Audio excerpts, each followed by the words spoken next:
लाल पियर पोर के जाता रे तू नहीं जानो ना ये संडुली पंडित हुवन। संडुली पंडित हाँ हाँ सोना चांदी ढेर रखले बड़े गौवा में कमा कमा के जाल हैं 2 मंजिल मकान बनवैले बड़े।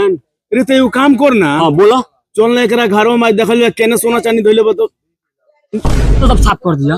चल चल चल चल चल चल चल चल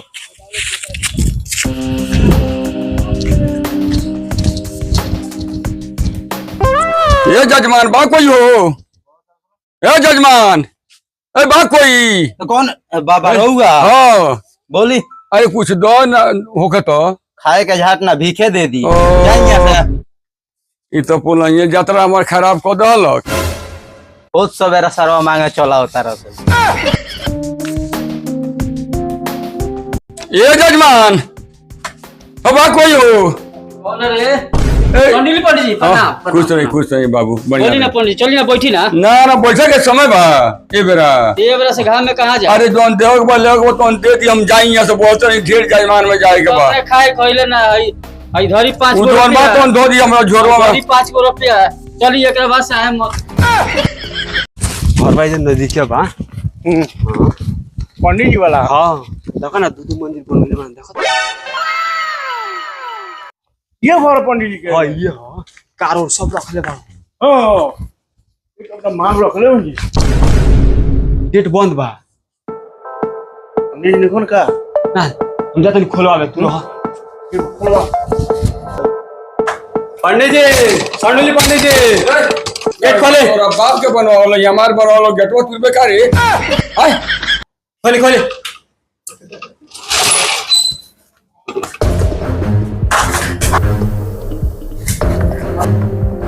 क्या है बाबू? रे काय मारता तुम रखे? पता सोना चांदी का बा रे हमें तो चांदी क्या चाहिए हम भीख मांगा के क्या भीख मांग के ले आई ना खानी। ये सी ये कूलर है पंखा बिना सोने चांदी के बा आई ए काती सोचले बे बता जल्दी। ये इतना हबड़ा जला सुनोगी ना बाबू तो उनको ना हबड़ाए के यहाँ तक कि हमरा बुझा तक के पता कुछ लाग गई बा सोना चांदी के भाई बड़का भारी बदमाश बड़ा सा। ओ ए कौची सोचता रे? रे बाबू सुन सुन नानू हमारा के नया लेके अब अखिसिया जाता रहोगे। बताओ सोना चांदी कहाँ?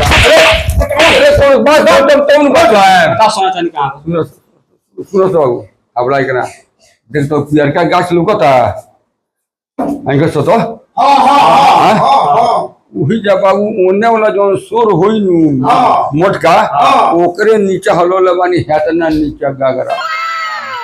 चल ना ये काम कर छोड़ के चल चल आ दिन का कोरबो से सब पकड़ा जीवे तो सरवा रात का कोड़ियो सन। बाप रे बाप अब जिम्मा बराइत हो गइल बा। वो लोग तो चकमन दिले बानी अब चलते तिजोरी लेके 2 महीना खत्म हम चल जाते पहाड़ में ऋषिकेश हो जात रहो इंसार आगे।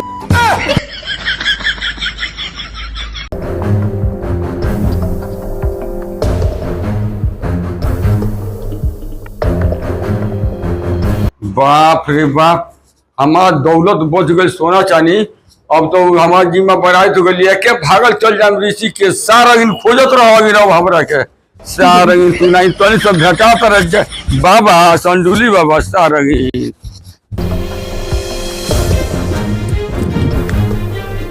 चलो चलो जल्दी चलो। आज कोल लगवा सोना चांदी पूरा है न गाछवा हो। हाँ ये जन बतैले बा।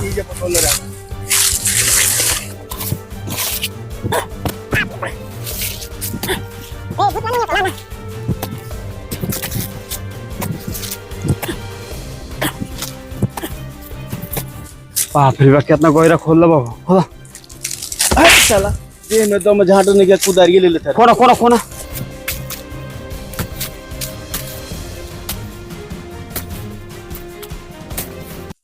साला ते नहीं मुंह आद लेते सोना चांदी के चक्कर में लागत है पंडित बा साला झूठ बोल रहा बा। हाँ बुझा तो हमरो के झूठ बोल ले बा। चलो ओकरा घरे ओकरा घरे चल के चला। देखे के पड़ी। चलो चल मुंह आद ले पुरवा उठ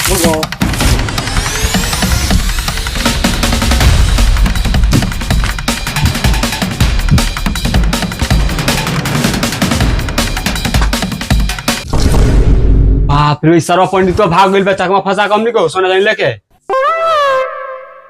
साला ते नहीं चल ओकरा बारे में कुछ सोचल चल परेशान कऽ के धऽ देले बड़ी ते सोना चांदी के चक्कर में। बैठ जा। बैठ बैठ बैठ। तब तो हमनी के पैसा कमाएगा बा। हाँ पंडित के रोल करल जा। पंडित के हाँ मार के गांव वाला गांड फाड़ दिए सब। ए गांव वाला कौन चीज करियस कुछो ना करियस। मंत्र उंतर झाट नहीं तो सीख ले अब पंडित के रोल लेबो। यूट्यूब से कर ले यूट्यूब से। यूट्यूब से हाँ मंत्र वो में आवेला। हाँ आवेला। चल तब ठीक बा। ठीक बा नु। हाँ चल तब पंडित के रोल को तब कमाई ली पैसा ढेर। आखिर तक केहू तरह कमाएगा। हाँ पैसा कमाएगा बा हमनी के। पंडितई में खूब बा बहुत पैसा बा। दादा दू मंजिल बनवले बा। चांदी ढेर सोना चांदी कमाई ली हमनी के। चल तब चलो चल पंडित चलो।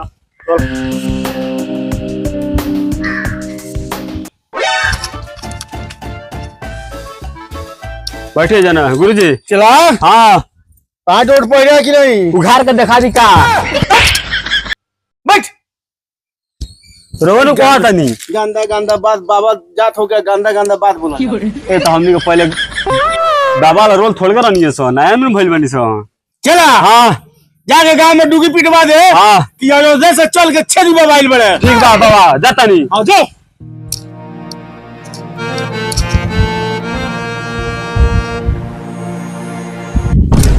बच्चा काहे उदास बैठे हो। देखी ना बाबा हाँ 1 साल से दुकान चलाओ तनी हाँ आ तुमको एको गदहा के नहीं खियावत आ 1 साल से हमार दुकान नहीं के चलत कोनो उपाय बताई ना। ये हमरा से बात कह ना तू हमार गुरुजी बानी। हाँ। सब दुख के समाधान करतनी हल करतनी। हाँ। चलो उनकर लगा हाथ दिखावा अपन हमारे गुरुजी के लगा। चल चल चलो चल चल चल चलो। साला चला वही बेरा गइल हो गांव में अभी तो कोनो को मुर्गा फंसा के ना लिया। गुरुजी बानी। बाबा है यहाँ। हाँ प्रणाम बाबा। मस्त रहो का हमरा समस्या के समाधान बताई। अच्छा 1 समझ। साल से हमार दुकान नहीं के चलत तनी हमार हाथ देख के बताई तो। बैठो बैठो बैठो। आग रेगा भाग बड़ा तेज बा तो भाग तेज बा। हाँ। हमार दुकान चलत कहानी के 1 साल से। कोट मरले बा। हैं कोट मरले बा हम अभी एकरे सुधार करे तो ये तनी। समस्या का समाधान जल्दी कर। अभी कहते चला। हाँ पानी ला जाता नहीं गुरुजी। पानी ले तो जल्दी तनी ठीक से देखें। एकदम ठीक से देख ले तनी एकदम। मारे मंत्र नोच के एकदम।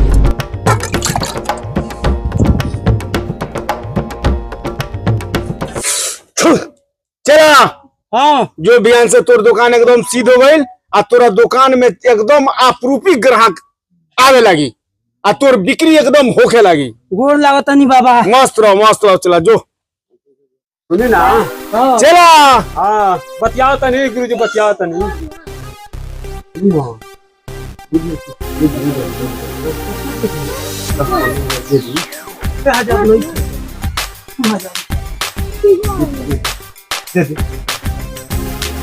नहीं बाबा दक्षिणा फेनु ठीक हो जा फेनु दियन कहला हन। चला बड़ा कम लगता। फेनु दियन अगला बीट में आय दुकान लागी चले नु। हाँ। फेनु 10,000 दियन।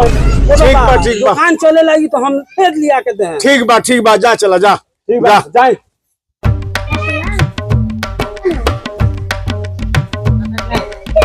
गुरुजी हाँ मुल्ला तो बढ़िया फसल बा। एगो और आ जाए तो हो जाए का। होई निकालम कितना बा।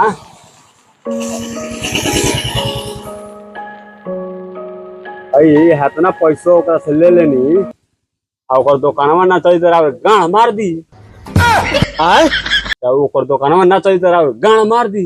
यही बोला के लिए बड़े तोरे गाँव मारी। सुन हमें एक उपाय बताओ तनी। हाँ मालूम का करे के हाँ गौवा में 1210 लड़का हाँ 10 लड़कुआ सन के हाँ 100 रुपए दे दिए नु। हाँ तो 1000 तू हो गई। हाँ जैसे दुकान में खरीद लिया तो एक दिन 1000 के बिक्री हो जाए। हो जाई। हाँ साल हो भर के जाई। रिकॉर्ड टूट जाई। हाँ 1000 हमनी के रख लिए। ठीक कहते रे चला ठीक कहते रे चल बिक्री दिमाग हमारे। हाँ। दिमाग ताला चल वही तरह सोच के कर ले चल। इस तो बात जाई आ काम के काम हो जाए। पैसो कमा लिया। अब पैसो कमा लिया है तेरे 2-3 गो अगर देख दिए नु हाँ। सारा लोग हम एक लगावे लगे। चल बैठी नहीं जने कहाँ जाएगा बा बहुत घाम उगल बा अपने लोग आई हाँ धाम तो उगल बा।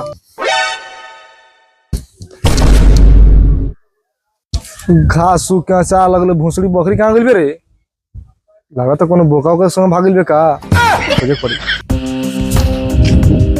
भूसड़ी कहाँ गइल बिया?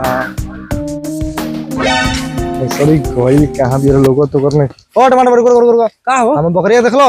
ना तो ए देखो ना भूसड़ी सेरो दुआ बोले नहीं किननु चल गइल लोग। तार बकरी बुलावेल बिया। हां तो एगो आइल बान छेदी बाबा ठीक बा। हाँ हमार दुकान ना चलत रहे नु तो हाथ देखो इतना दुकान चलता तो एगो काम करो ना चल जा छेदी बाबा के लगे आ उनका से देखवा वो सही बता दिए। कहां रहत रह?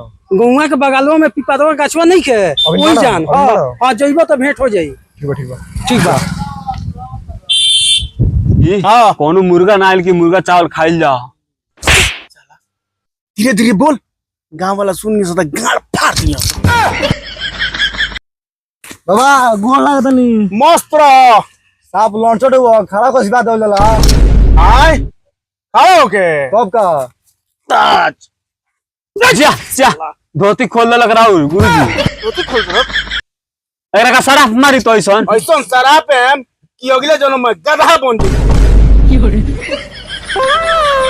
अच्छा मैं बकरी बुला लिया पहले बताई पंडित जी से पूछ हां देखे नहीं हाँ हां देख बताई मैं बकरी कहां लिया बकरी हां हम बकरी ना देखी ले तो कच्ची देखे नहीं लड़की देखी ले। लड़की हाँ शादीशुदा की कमार कुंवार हमारा दोस्त आयर लोन अबे तो शायद देख नहीं ये तो 5000 देले रखो हम 2000 दे देम देखी हाँ सिखत रहो हम जतरे पढ़ते नहीं उतरे ठीक है पढ़ी अंतर मंतर घोड़ा के जंतर घंटा गोनी छू ई कौन मंत्र लो अंतर मंतर घोड़ा के जंतर छू ए चला हां तोर बकरी तो कोनो बोका के संग भाग गइल बिया। कौन बुका संगे हाँ कौन बुका संगे कोनो बोका के संग भाग गइल बिया। तो बताई ना कौन बुका संगे भागल बिया ए पैसा दे कोनो बोका के संग भाग गइल बिया। जब ले मने पता ना चले मैं बकरी कौन बुका संगे तब हम पैसा वैसा ना देम चला हाँ मंतर उंतर तो पढ़ देनी हाँ हमरा कुछ याद नहीं कैसे ही बोल दिला बनी के तरह बुद्धि लगाओ ना रुकी नहीं हम दिमाग लगाओ तो नहीं हैं लगाओ तो दिमाग को तो लगाओ दिमाग। हमार लाड फुसा फुसी कर बोल रही हम बकरी बगल कहां गेल बिया चला बड़ी हार्ड बोलता बोल ना कोनो उपाय लगाओ ना। ए तो सामने बकरी पहुंच गई कौन बोका साथ भागल होई तो काय टेंशन लेता रे अच्छा शाम के ना पहुंची नहीं तो सीधे गाड़े मारे हम पैसा निकाल हाँ। जो शाम के पहुंच जाई अच्छा ना पहुंचे तो हो गई दक्षिणा हो न गई मुर्गा का दाम हो गई तो शाम के बकरिया ना पहुंची नहीं तो गोड़िया मार के फाड़ दी। काय टेंशन ले ले बानी गुरुजी हम बानी नु हम दिमाग लगाए मार राम रेल के पहुंचा जे दुआरी पहले बकरी ओकरा ठीक बा गुरुजी कोई बकरी के लौकत नहीं छो चली ना होइया सब बकरी चुप ना हम देख लेबन चल केना बारी छो इधर भी है का चल ये सब क्या देखना पड़ रहा है अच्छा है मैं अंधा हूँ वो उठाओ ना रे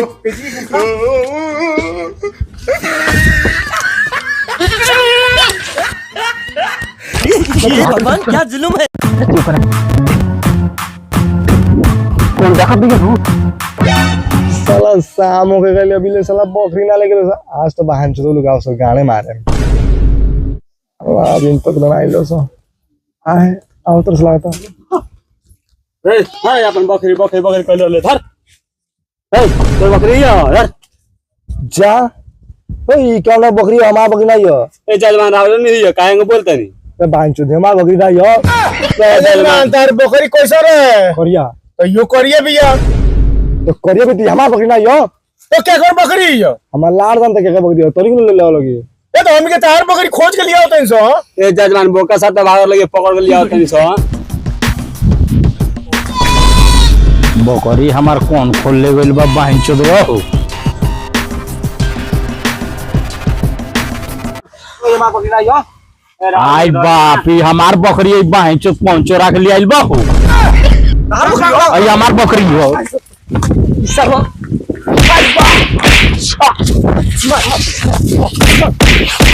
रुको ए साला बता बकरी कहाँ के बाबा कौन है इसमें